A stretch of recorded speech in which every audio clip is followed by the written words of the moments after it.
It's the Score North Twin Show. Reckless speculation. Reckless speculation. Oh. It's a reckless speculation Wednesday on a Thursday, or Thursday on a Wednesday. It's a reckless speculation Thursday on a Wednesday.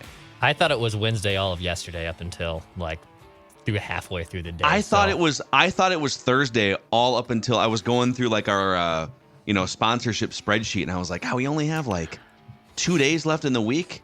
I just found out it was Wednesday, and then I forgot to write that down until 20 minutes ago too. Oh, okay. So I guess 20 minutes ago I realized it was Wednesday, but we're good. We're good on write that down. It's a lot of confusion right there, you guys. I'm the old one here. Spoiler alert, but Schefter sniped 2 of my write that down predictions already this morning. 2 of them. Yeah, dude, Schefter's on fire this morning. So we got Vikings stuff we'll get to on Purple Daily, but today is a day on the Score North Twin Show for speculating recklessly. Reckless speculation. Because this report came out, sort of a bombshell in some ways, in terms of the trade deadline is a month past, right? So Jeff Passan comes out from ESPN and he writes, the Los Angeles Angels placed nearly a quarter of their roster on waivers Tuesday, including starters Lucas Giolito, starter Lucas Giolito, relievers Matt Moore, Reynaldo Lopez, and Dominic Leone, and then outfielders Hunter Renfroe and Randall Grichuk, prompting a flurry of intrigue leading up to Thursday when the teams that win the waiver claims will be revealed, sources told ESPN. The use of waivers, in which the Angels essentially will give away these players. Yes. All they're going to get is a $50,000 waiver fee and salary relief, stunned the baseball industry. So the waiver trade, there used to be a waiver trade deadline and a non-waiver trade deadline, and it was just another thing that made baseball confusing to talk about with your friends at a bar. Yep. So a couple of years ago, they said, let's make it less confusing. There's one trade deadline, and that's it. But it doesn't prevent teams from straight up dumping players. You guys ever been in a fantasy league where some owner just gets sick of the league and puts all of their and Yahoo and ESPN had to put in blockers on the website to say, okay, there's certain players you can't just drop, right? The Angels are just flat out dropping a handful of their best players, and teams can claim them in order of worst record to best record, and the Twins are right in the thick of teams that could get these players, or at least one of the players. Now, here's the supposed logic, and by the way, it makes zero sense, but the supposed, according to what Jeff Passan wrote in the story about this on ESPN.com, if all 6 Angel players are claimed, the team stands to save around $7 million in salary over the final month of the season, enough perhaps to push its payroll beneath the $233 million competitive balance tax threshold. Dipping below the tax allows the Angels to recoup a second-round pick as compensation if Ohtani leaves, which he is leaving. Yeah, this ain't going to help, by the way. You're trying to we're a great organization. Trust us. Instead of a 4th-round pick. But what this really is it's a huge salary dump. And keep in mind, too, Lucas Giolito cost the Angels 2 really good prospects. So they already in these trades to go for it, have mortgaged the system, and now they're trying to save. Now, just to be clear, this is a great talker because the Twins are right in the Twins are in the storm, and he doesn't. If Rob Manfred had the correct intestinal fortitude, he would step in and stop this. This is not, how can you stop it? It's part of baseball's punish them rules. somehow. But they got to be. There's punished. precedent. There's precedent here, boys. Bowie Kuhn in the 70s, Charlie Finley legally tried to sell Vita Blue, I think, to the Yankees, Raleigh Fingers to the Red Sox, and I want to say Joe Rudy to the Reds. And Bowie Kuhn stepped in and invoked the best interest of baseball clause. You could invoke that. That's vague. It is, but what they're doing here is they're going to potentially affect this race completely with what is not in necessarily the best interest of the game, unless you're a Twins fan. Right. Then it might be in the best. And then you know what you're thinking? Hell yeah, bring it on. before you start, Phil, do you guys recall at the deadline, what were the two areas of need that the Twins did not address?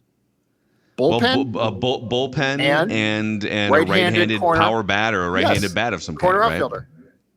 Yeah.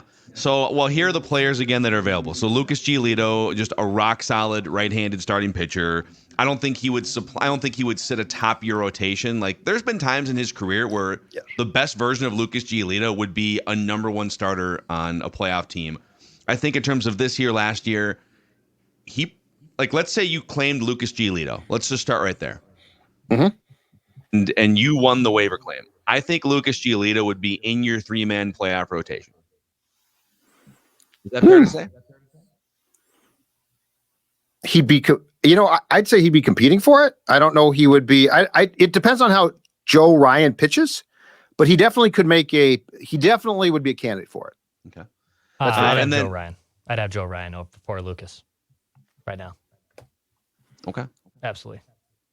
I don't know if it's absolute. I don't know if it's absolutely. But he'd be a good pickup. I mean, yeah, I would put him in the. I'm not going to debate that. A stash option, but Joe Ryan's a better pitcher than Lucas Giolito. I think at his best right now, I agree, Joe Ryan. But Joe Ryan, blew a tire a month ago, and he's had one start, so we got to see it. But it'd be a nice little option, especially if you get into a longer series where you need a fourth starter, and all of a sudden now you got Lucas Giolito in the mix. On the reliever front, so Dominic Leone he's kind of just like a journeyman guy in his early 30s. He's just kind of a guy. Although a guy who's just a guy might be one of your seventh inning, bullpen bridge guys. But so Matt Moore, veteran, he's in his mid 30s now. Very good left-handed reliever with sort of like reverse splits. He gets righties out at a better clip than lefties, but he's also good against lefties. Matt Moore would slot in as one of your 3 for sure, maybe 2 best relievers today, right? Yes. Matt Moore is exactly what I think a lot of Twins fans wanted at the deadline, right? Mm-hmm. Like go get a really quality bullpen arm for the playoffs. I think Matt Moore, it's fair to say at this point still in his career, he would qualify as exactly the type of guy that if you had made a trade at the deadline, Matt Moore's the type of guy that you would have tried to trade for. Ronaldo Lopez. Oh, sorry, Dak. Go. I was going to say he's definitely the number one option here in terms of the Angels players that were claimed. I think he would be a perfect addition to the bullpen. He's a fire. I mean, show me the reason why Matt Moore would not be an addition in this bullpen and why they wouldn't put in the waiver claim on him. I can't see any reason why they wouldn't do it. Well, let's come back to sort of the why and the mechanics, because I have a couple questions about that. Ronaldo Lopez is a solid reliever. I don't think he's as good as Matt Moore, but he would probably be one of your 7th, 8th inning bridge guys. And then on the hitter side, this is where it's really interesting. Hunter Renfroe and Randall Grichuk are just classic power corner outfielder bats. These guys have combined for like almost 400 career major league home runs. They've been doing it. I mean, Hunter Renfroe is basically just like every single year, he's a new 25, 30 home run assassin for another team. Go back, Padres for a few years, and then Tampa Bay in 2020, and then Boston 2021, Milwaukee 2022, Angels this year, and he just mashes at pretty much every stop. So the question would be, if you decided to get your hands on one of the, and Randall Grichuk's kind of the same way. He's been with St. Louis, Toronto, Colorado, Angels. Are these guys that you would bring in, or one of them, and then like would you just platoon with a Max Kepler and a Matt Wallner? Would it just be that simple? Maybe, but it gives you a lot more options against different starting pitchers and different relievers in a playoff series. Yep. I think the question is this: are Renfroe or Grichuk an upgrade on Luplow? And I think that the answer is yes. Oh, easily, right? Not even like so. So it's, hey, Jordan Luplow, thanks for your service. We've absolutely loved you, but you're gone now. But I mean, this is for the Twins, and when you go through what is going to be the waiver claim process, Phil, it's going to be clear. This is like Christmas come again. It's like you miss Christmas, and now the baseball gods are like, no. Yeah, you missed Christmas once. But you know what? We're going to give you a second opportunity.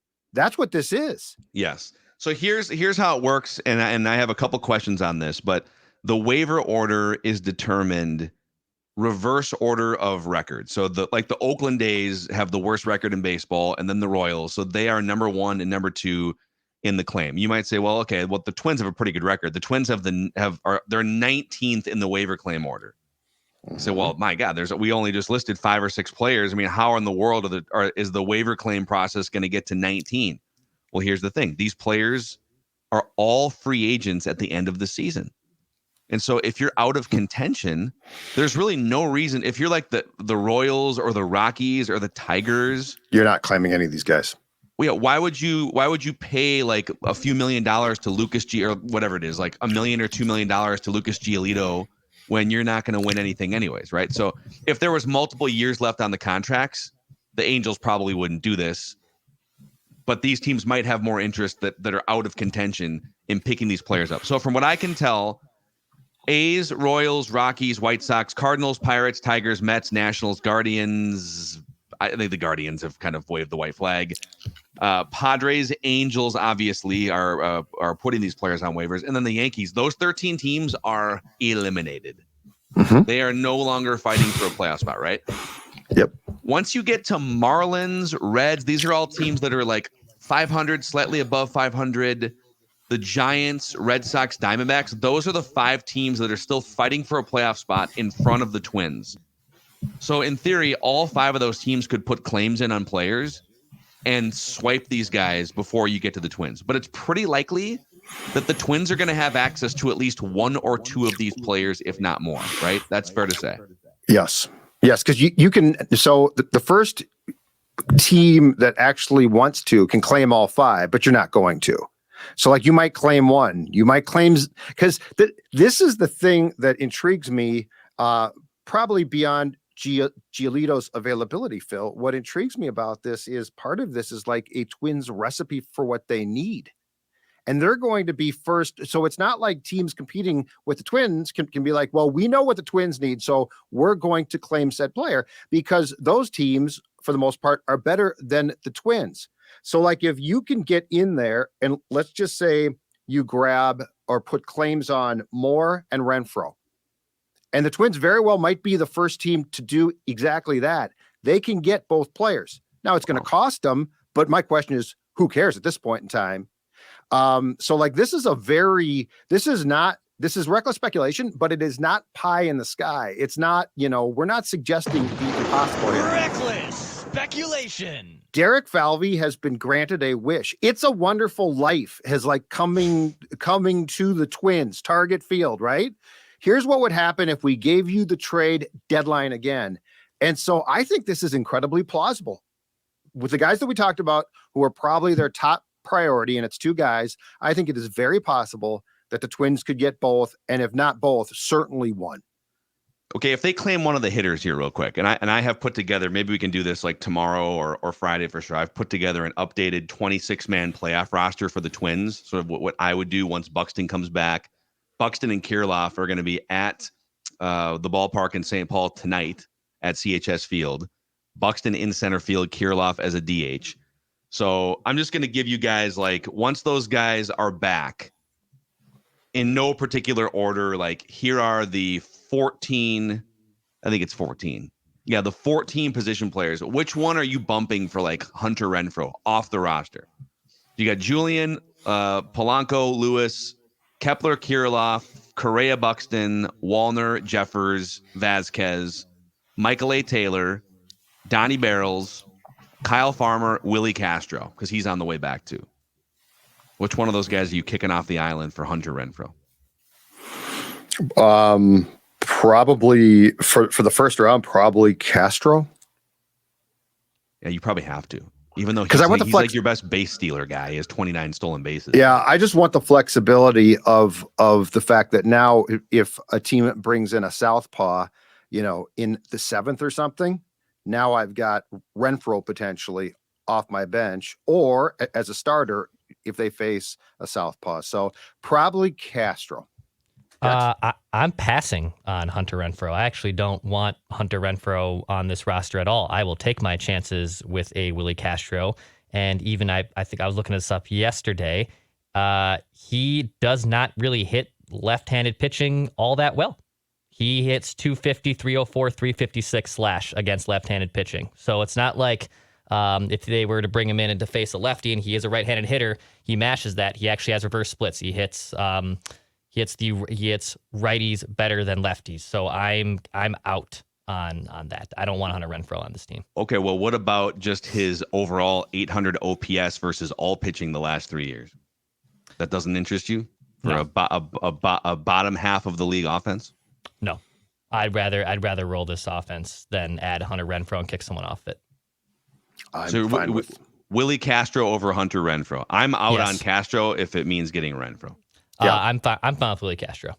I'd rather have Willie Castro. So you're good with this offense as constructed all the way through the bench bats. Yep. In a Yes, I key am. spot, you're cool with Kyle Farmer coming up instead of Hunter Renfroe. Yes. Okay. At this point, yes. Judd? I'm not. Castro also has a tendency, and again, I like to think in playoff terms, Castro's tendency of making bad mistakes. He's kind of a dumb baseball player. He's not. Yeah. Yes, he's got talent, and I think he tries hard. Like he's the kid who tries hard. So I'm not trying to beg on Castro, but he's made some incredibly stupid, short-sighted plays. And one of my complaints right now with this team, and aside from last night, clearly they have, since the All-Star break, generated a lot more offense. One of my complaints is this isn't a smart baseball team, and I don't want to add more dumb players to it. Like their ability on the base paths is, I think, would make a guy like Molitor or Mauer puke. So, yes, I am bumping Castro off. I think it's fair.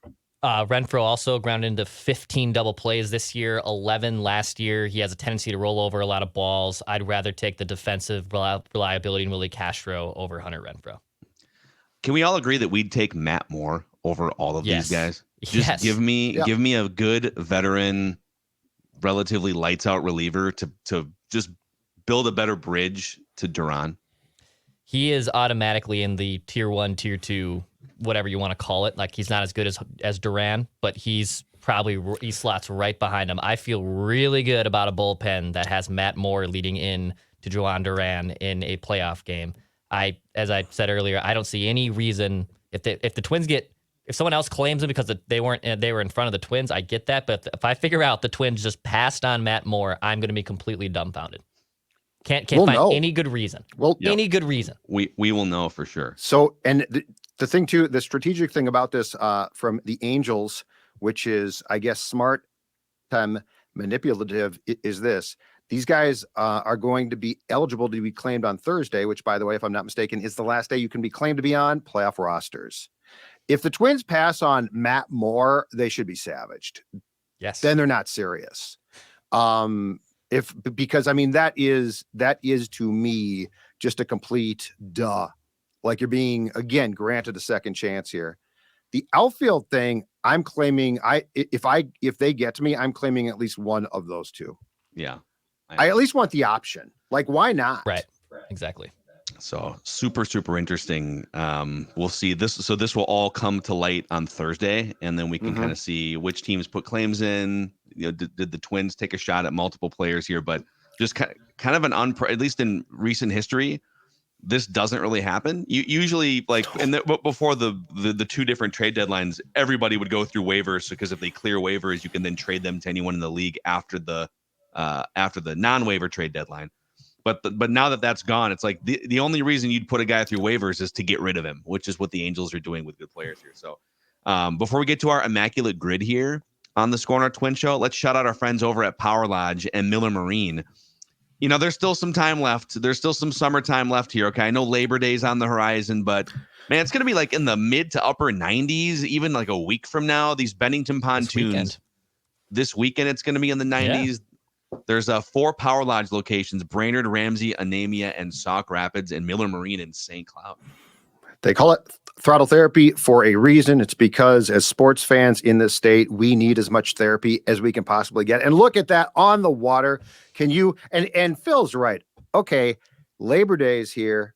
The kids are going back to school. But folks, adults out there, that leaves you the opportunity to, while the kids are at school, take a day off, enjoy the water, enjoy the Bennington. This is a perfect time of year to get out and enjoy those gorgeous sunsets. And it's almost Polaris ATV and snowmobile season as well. So keep an eye out for that. MillerMarine.com and PowerLodge.com.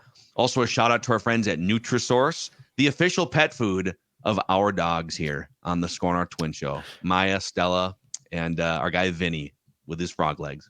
I got yelled at this morning, and I'm not joking. 7 a.m. So she thought Pop was tardy, right? So she gets off the bed, and I'm like, Stella, I got a little bit more. I just hit the snooze. Let me sleep. Needless to say, I didn't sleep. That little girl on the left right there, she said, you get up right now and you get me my Nutrisource. And I did exactly that, because guess what? I'm being pushed around by my dog because she loves the food so much. That's what Vinny does too. Vinny makes sure that, hey, peasant, get up, go get me that. I know where the treats are. If you walk in that pantry and you go exactly to the right, I know I'm gonna get a Nutrisource treat, and I will sit there until you give me that dang treat. Yes, our dogs are fueled by Nutrisource, and your dogs can be too. Go to NutrisourcePetFoods.com to find a Nutrisource retailer near you. All right, it's time for the Immaculate Grid Challenge here. I think yesterday was the easiest one that we've done, at least like our brains kind of meshing together made it the easiest one. Although we did get ripped. I saw a tweet that we forgot a former twin, right? A couple former twins. I didn't see that.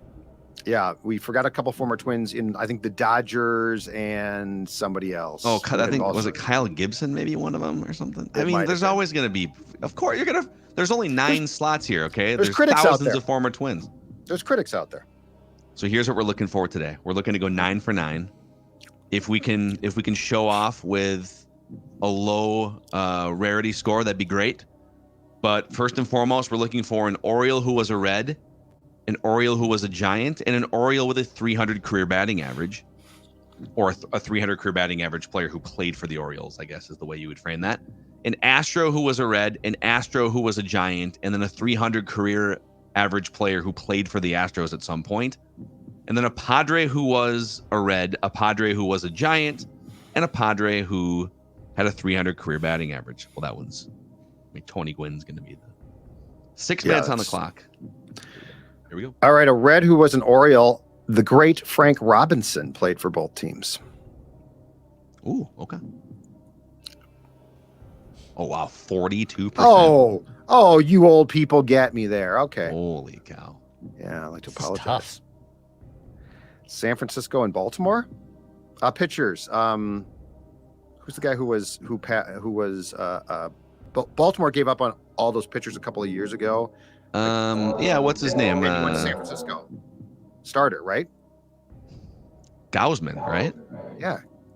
Yes, because then he's now in Toronto. Echo. I don't know where that echo's coming from. Something with Judd's. We got Judd a new mic, but we're still perfecting it a little bit. We'll figure it out. Okay, our rarity score is killed, so we can just kind of go as we please here. 300 career average for an Oriole. Well, Cal Ripken, probably, right? Eddie Murray, maybe. Eddie Murray hit 300. Boy. I'm trying to think of tough. other. Brooks Robinson, he was a hell of a player. He's a great third baseman. Yes, he was. Ripken, our best. I mean, Ripken had Just to do hit Ripken. 300, right? Cal Ripken, let's do it. Just do Ripken. Oh no! No! Whoa! What? Whoa! What? Oh, I'm gonna look that up real quick. How? Whoa! You know what happened? He probably hung on too long. I'll bet you that's what happened. Playing every day, 3,000 straight games. 276 wasn't really particularly close.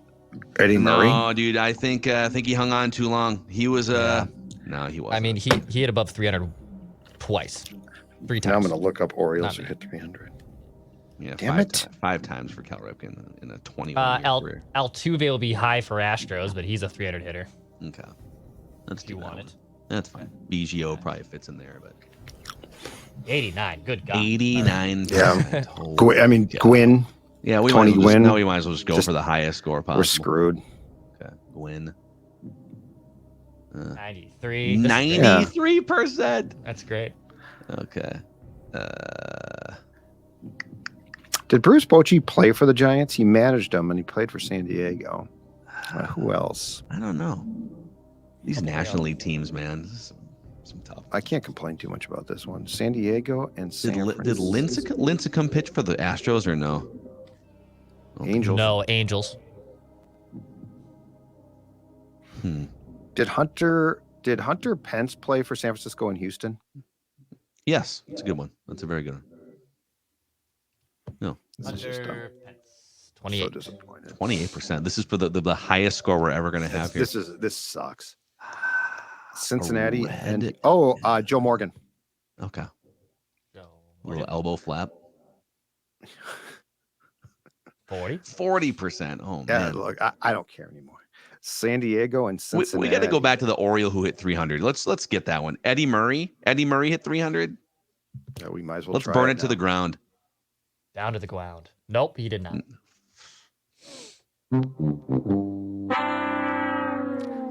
Got a Giant and Padre somewhere. Did Heath Bell pitch for the Giants? No, he did. I might have just made Marlins. He that went to up. the Marlins. Yeah. I might have just made that up. Who I'm did really Giants, sad about this Giants? Orioles 300 thing. Jason Marquis. Did Marquis play for the Reds? Hey, try Bruce Bochy, Bochy, the guy Yeah, who's we're screwed now anyways. try him for this one. All right. I hope it's wrong. Wrong. It's wrong. Yeah. 6-11. Okay. Wow, that's a wow. Screw Wow. it. What an Let's just get epic, this off the epic screen. train wreck. Get No, this off let's- the no, screen. let's look at the film. Who's the Oriole that hit 300? Trick All question. right. There are none. They suck. This is the average score was 4.6. Oh, This Robbie is what- Alomar. Robbie Robbie Alomar. Alomar. Oh, hey, Who else? Hold on. Oh, Go to the okay. Will Myers. Yeah, Jake Peavy. I forgot that he pitched for the Giants. I And did Will too. Myers. Will Myers is like the Edwin Jackson of. 78 guys did it for the Orioles. Okay, so it can be like if you've played 10 games, apparently it counts. Yeah, I guess. Yeah. I mean, you could have Ridiculous. used even It pitchers looks like like it. Zach Britton could have qualified. no. Vlad Guerrero qualified. Oh. this is crap. Okay. Yeah, Vlad Guerrero. That's a good Terry one. Matt, At the end of his career. Carl Reynolds. I don't Boy. know. Well, listen. I This is going to happen sometimes in the Immaculate Grid Challenge. You're just going to have to take your lumps and get back out there. I'm not happy about this. So, wow, Sorry, that was but in fairness, everyone else seemed to struggle with that one too. A 4.6 out of 9 is the average score. We There's got three better of than us that. here, and we're on something called the Twin Show. We're like It's a not the top 20 Padres Apple. show. It's not we're, the we're Red like a show. top 20 Apple podcast. What's going on here? It's clearly not the Orioles show. We've just found that out. Tell you I that guess. much. No, but it might be. They're a fun team. Anyhow, all right. Thanks for hanging out with us here on the Score North Twin Show. We will see if the Twins land a bat or an arm sometime tomorrow.